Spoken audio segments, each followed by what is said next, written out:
resolveu isso. Eu tomei ayahuasca 3 anos seguidos aqui do lado da sua casa, né? Fiquei 3 anos, porque eu fiquei fanática. E eu não teria feito se eu não tivesse sido fanática. Foi ótimo ser fanática, sabe? Porque eu fui sem ego, fui sem pensamento, vou fazer essa experiência de autoconhecimento, sabe? Sim. Eu tomei todas as drogas que eu queria tomar, mas o Daime não é. A ayahuasca não é uma droga. Seitas são grupos que se desviam de crenças tradicionais e podem misturar várias religiões com filosofia e xamanismo. Algumas características principais de seitas são crenças incomuns, controle rígido, isolamento, estrutura autoritária, abuso financeiro e poder de convencimento. Tá uma modinha entre os famosos agora de frequentar a tal da seita, e não é a seita que dói menos não, são essas seitas criadas por homens, minha gente.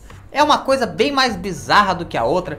E antes que chegue os mimizentos, vai ter preconceito religioso nesse vídeo, vai ser intolerante. Não tem nada disso, eu tô falando de seita, não de religiões. Bom, minha gente, vocês já sabem, né? Depois da vinheta, eu conto tudinho pra vocês.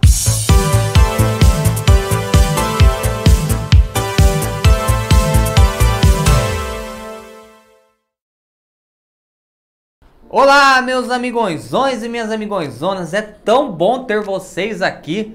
Deixa o joinha pra mim, né, antes que eu comece a contar toda a história, porque hoje vai valer a pena, minha gente. É cada história sinistra de vários famosos que estão entrando nessas seitas aí. Algumas até que são ok, outras, minha gente, acontecem cada coisa absurda.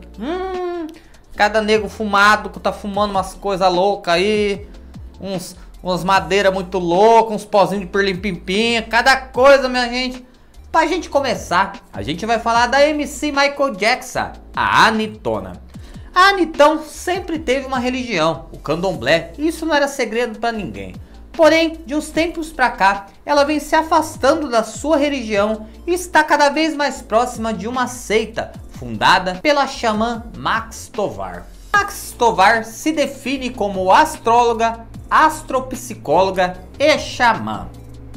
Em 2023, a Anitta se aproximou ainda mais dessa religião e dessa seita, participando de um retiro de 5 dias, sem energia elétrica e sem internet.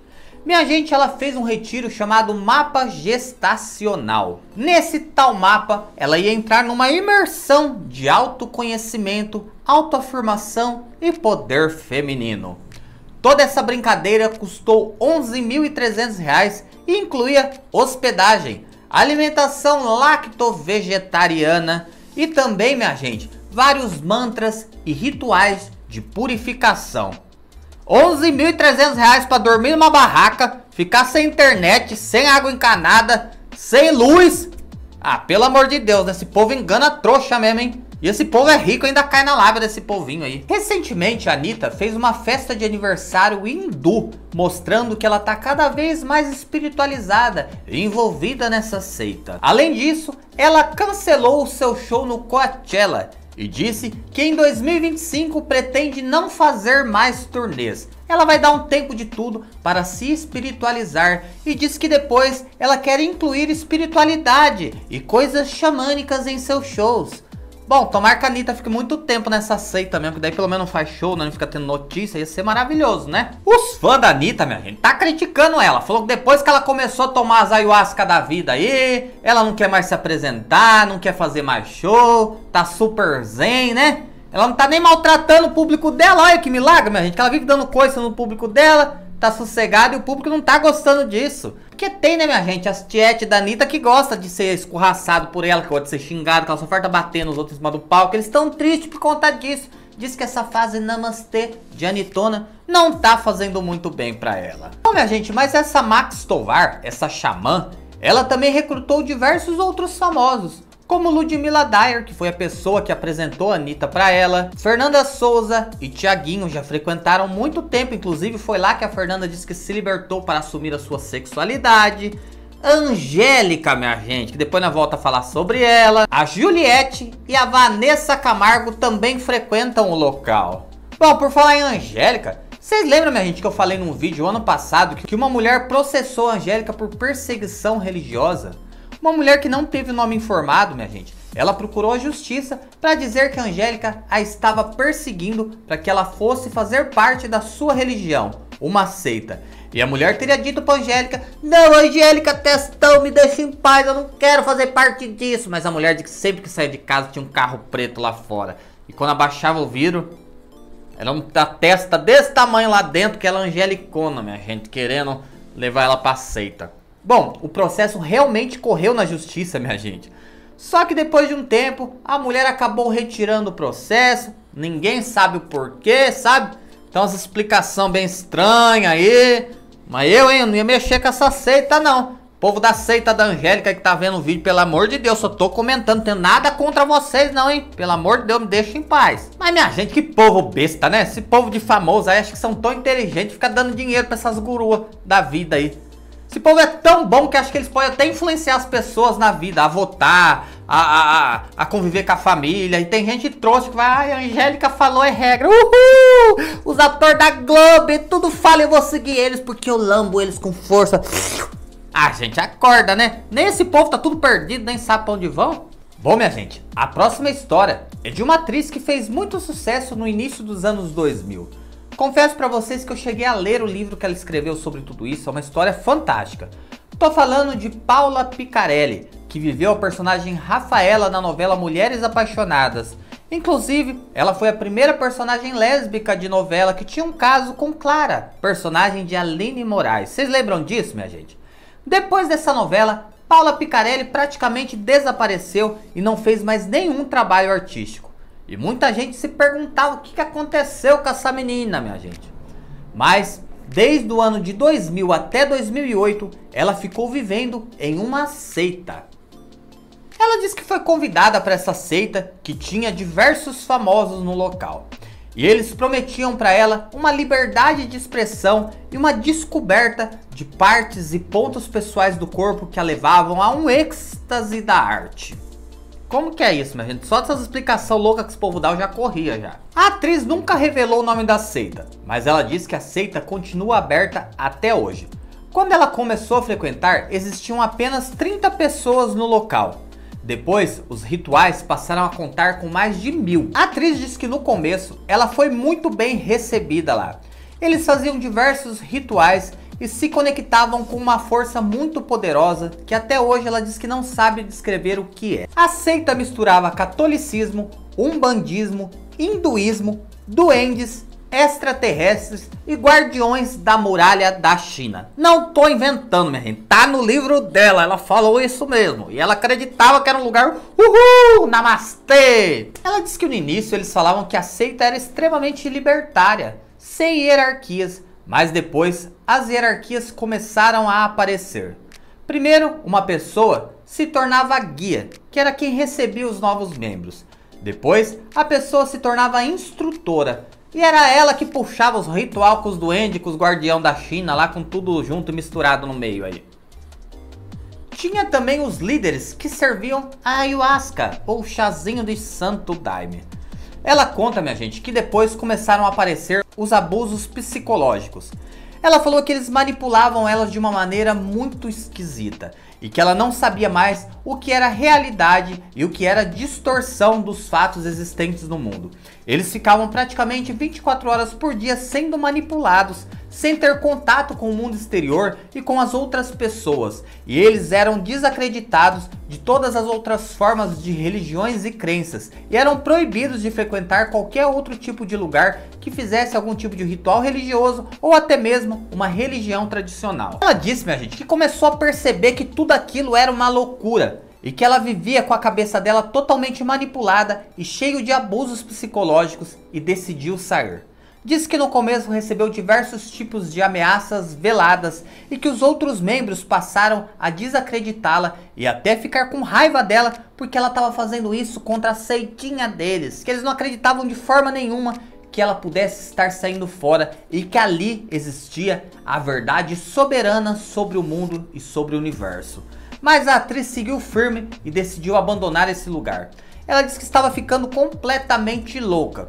Depois de um tempo, ela escreveu um livro, que foi um livro muito conhecido, minha gente, chamado Seita, o dia que entrei para um culto religioso. A Paula Picarelli, no ano passado, escreveu a segunda edição desse livro. Na primeira, ela usou de artifícios poéticos e ficcional para contar sobre esse lugar. Já no segundo, ela diz que está mais amadurecida e sem medo e resolveu contar detalhes de tudo que acontecia no local, embora ainda hoje ela não mencione o nome da instituição. Que loucura, né, minha gente? Que loucura, hein? Minha gente, eu acho que a história mais famosa de um cara famoso que frequentou seita provavelmente tenha sido do Tim Maia, né? Bom, eu nasci anos-luz depois que tudo isso aconteceu e conheço muito bem essa história. Em 1974, o Tim Maia estava abusando demais do álcool e das drogas. E foi aí que ele conheceu um cara que se dizia um guru espiritual pertencente a uma seita. Ele foi convidado a participar de um culto na cultura racional, que misturava umbanda com discos voadores e extraterrestres. A seita, que era sediada em Nova Iguaçu, no Rio de Janeiro, prometia que ele iria ficar livre do álcool, das drogas e encontraria um novo sentido na vida quando ele conseguisse descobrir de onde ele veio e qual era a missão dele aqui na Terra. Em pouco tempo, minha gente, o Tim Maia parou de consumir carne vermelha e bebidas alcoólicas. O Tim Maia se transformou completamente e virou um fanático. Ele sempre se apresentava em shows e emissoras de televisão vestindo branco, sempre com algum emblema com ET ou com disco voador, essa loucura toda. Ele emagreceu demais, minha gente, e teve reflexos positivos em sua voz. O Tim Maia esteve na sua melhor fase artística nessa época. Ele lançou 2 discos, Tim Maia Racional 1 e Volume 2. Os discos, minha gente, foram recordes de venda. E até hoje muita gente fala que foram um dos maiores trabalhos que Tim Maia fez ao longo de sua vida. E sem medo distinguir o mal e o bem. Que beleza! Bom, minha gente, a doutrina pregava que através da leitura de centenas de livros, eles atingiriam uma purificação racial. E através disso, a humanidade seria livre. E eles teriam cada vez mais o potencial de cura e de atração para trazer o iluminismo até as pessoas. Só pela essa explicação já acho um negócio extremamente bizarro. Profissionais, como se autodenominam, são liderados por Mestre Manuel Jacinto Coelho, um ex-ferroviário, ex-jogador de futebol, ex-violonista e ex-umbandista que se diz iluminado pelos seres do espaço. Por que a criação dessa comunidade, Sr. Manuel? Ô menina, a criação dessa comunidade é porque tinha que chegar a época de ser criada essa comunidade. Tinha que chegar a... Eles misturavam espiritismo, metafísica, ecologia e psicologia, além de misturar ufologia no meio também, falando sobre os discos voadores e que o Deus central de toda a Terra era um alienígena. Bom, minha gente, o Tim Maia ficou um tempo ali, só que no dia 25 de setembro de 1975, ele surtou. Apareceu na janela gritando que Manuel Jacinto, que era o guru dessa seita aí, era um picareta que comia todo mundo que participava da seita e que aquilo era a maior loucura que ele já tinha participado em toda a sua vida. No mesmo dia ele encheu o rabo de cachaça e comeu um bom churrasco. Ele nunca mais quis saber disso aí e falou que passou a ter vergonha dos trabalhos que ele fez nessa época. Minha gente, o Tim Maia chegou a tirar os discos de circulação e quebrou todos os objetos que ele tinha em sua casa. E falou que nunca mais queria que ninguém tocasse nesse assunto. Esses discos, minha gente, só voltaram a ser vendidos após o falecimento do Tim Maia. E hoje, inclusive, a família dele colocou até nas plataformas de streams. Que loucura, né, minha gente? É muita loucura isso aí. Bom, agora a gente vai falar de uma cantora extremamente excêntrica.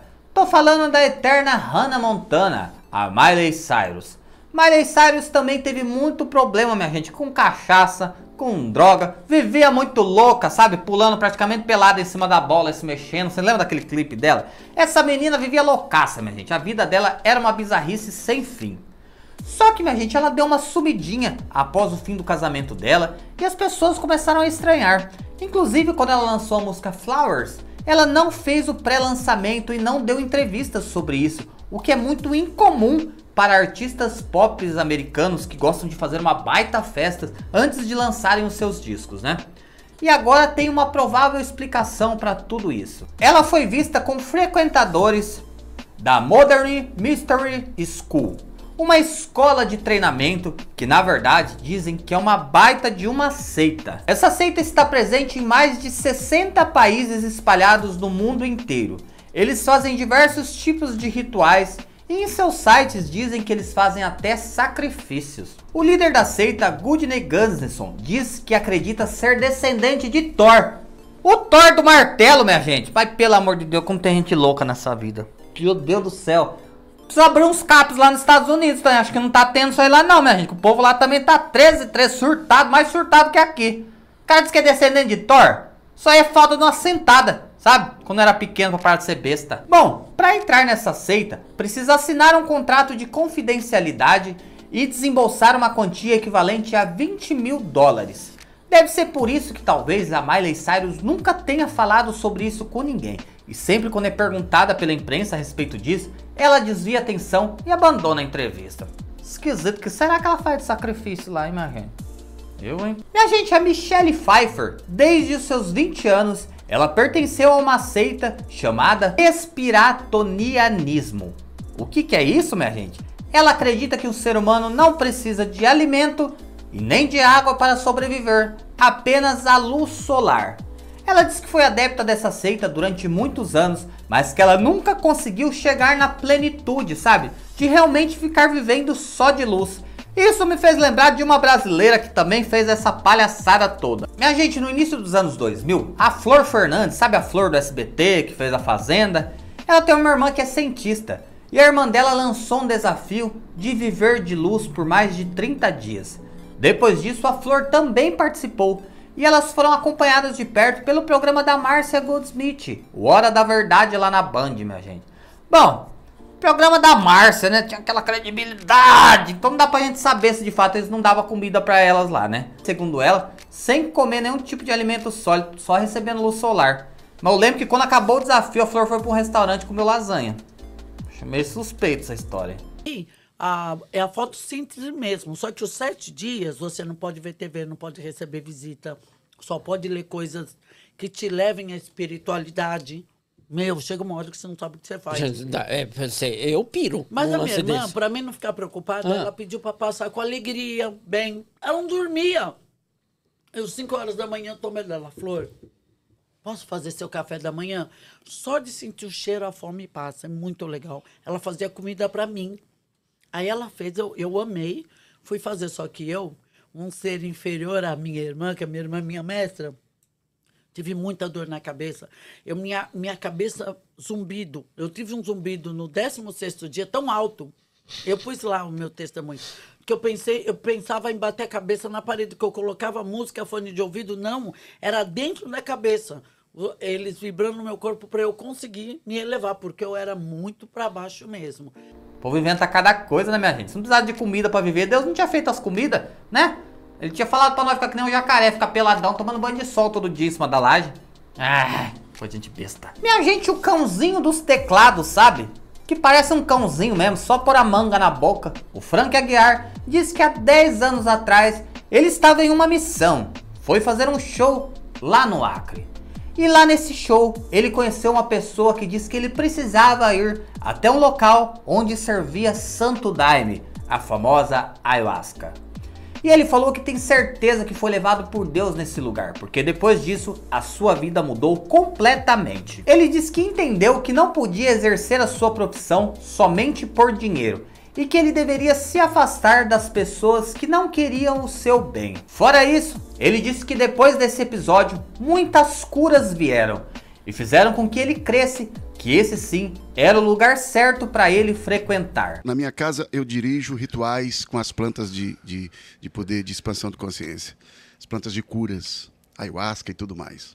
Eu sou dirigente. Ayahuasca, aquele chá? É, aquele chá maravilhoso de curas e tudo, que muitos que não conhecem ficam com preconceitos, julgando e tudo. Maravilhoso. Aquele chá tudo... não é Não, aquele perigoso? negócio de falar, perigoso nada, rapaz. Tu já tomou, só fala essas besteiras que nunca tomou. Eu nunca tomei, Então, eu tô perguntando porque de repente há 10 anos eu mudei minha vida, minha saúde, meu emocional. Elevei minha vida em todos os sentidos. E eu conheci ela num desses dias. Vai muitas pessoas em ansiedade, com depressão, com enfermos do corpo, das emoções, depressivas. E eu recebo semanalmente na minha casa dezenas de pessoas para fazerem curas com essas plantas de poder divino. É a medicina sagrada, né, que a gente chama. Hoje ele faz parte de uma comunidade que serve ayahuasca e diz que segue todos os preceitos desse lugar, pois aprendeu a descobrir quem ele é internamente e hoje ele se sente um homem muito melhor do que ele era anteriormente. Diz que ele não vai nunca abandonar esse lugar, porque isso trouxe para ele a felicidade plena. Se tá feliz, tá bom, né, meu? Toma lá o chazinho do Daime lá que tá tudo certo. Minha gente, a Maitê Proença recentemente foi entrevistada por Angélica Testão, sabe? A Angélica Consolo tem um podcast chamado Mina Bem-Estar, um programa para feminazes no YouTube. E ela entrevistou a atriz Maitê Proença, que disse que já tomou todos os tipos de drogas, mas foi tomando o Santo Daime, que não é uma droga, a ayahuasca, que ela descobriu quem ela era interiormente. Ela conta, minha gente, que depois da ayahuasca, ela passou vivendo 3 anos com vários encontros espirituais que fizeram com que ela descobrisse o seu eu interior e a transformasse em uma nova pessoa. Velhinha, eu não sou obrigada a fazer aquelas coisas já todas. Resolveu eu tomei isso. ayahuasca 3 anos seguidos aqui do lado da sua casa, né? Fiquei 3 anos, porque eu fiquei fanática. E eu não teria feito se eu não tivesse sido fanática. Foi ótimo ser fanática, sabe? Porque eu fui sem ego, fui sem pensamento, Vou fazer essa experiência de autoconhecimento, sabe? Bom, se eu quiser descobrir o meu eu interior, vou fazer um ultrassom, né? Tiro uma radiografia, na verdade? Sei lá o que mais, que eu vejo tudo por dentro. Vejo todas as tripas, as coisas. Que besteira, né? Conta besteira, né? A atriz disse que passou 3 anos fazendo o consumo da bebida e só parou quando ela já atingiu a plenitude e descobriu quem é de verdade. Bom, minha gente, a próxima é uma atriz que fez muito sucesso, emendou uma novela atrás da outra na Globo e de repente ela, ó, sumiu. Tô falando de Maria Casadeval, a ex-namorada de Caio Castro. A gente, 2 anos atrás, ela surpreendeu a todos quando foi fotografada junto de sua namorada numa tribo indígena. Ela disse que estava vivendo um tempo lá para descobrir uma cultura ancestral e se livrar dos dogmas e tradições desse mundo capitalista. Porém, em 2024, ela postou uma imagem de um ritual onde oficializava o seu pertencimento ao Santo Daime. E depois disso, a atriz disse que faz parte de uma nova igreja, a Nova Igreja Céu de Maria. E ela disse que hoje aprende, minha gente, com a rainha da floresta a viver de uma forma ancestral, com uma cultura totalmente diferenciada desse mundo em que vivemos, menos tóxica, menos abusiva, e que hoje ela entende quem ela é por dentro. Eles também fazem o consumo do Santo Daime, porque isso abre e transcende a sua mente para descobrir coisas que um ser humano comum não pode descobrir. Ela diz que já faz parte da Nova Igreja do Céu de Maria e faz 5 anos, minha gente. Mas, gente, o que vocês acharam disso? Eu confesso pra vocês que eu fico confuso com essas coisas, porque eu achava que eles estavam dando um tapa de um negócio que não tava fazendo bem. Mas agora o negócio tá ultrapassando isso, né? Meu Deus do céu. Esquisito isso, né? Bom, minha gente, tem muitos outros famosos que também participam de seitas. Se vocês quiserem, a gente faz uma segunda parte desse vídeo. Desde já, eu quero agradecer o seu carinho. Eu quero agradecer a sua presença aqui. Jesus abençoe a tua casa, a tua família. E nos vemos amanhã para encerrarmos essa semana juntos. Meu beijo, eu amo todos vocês.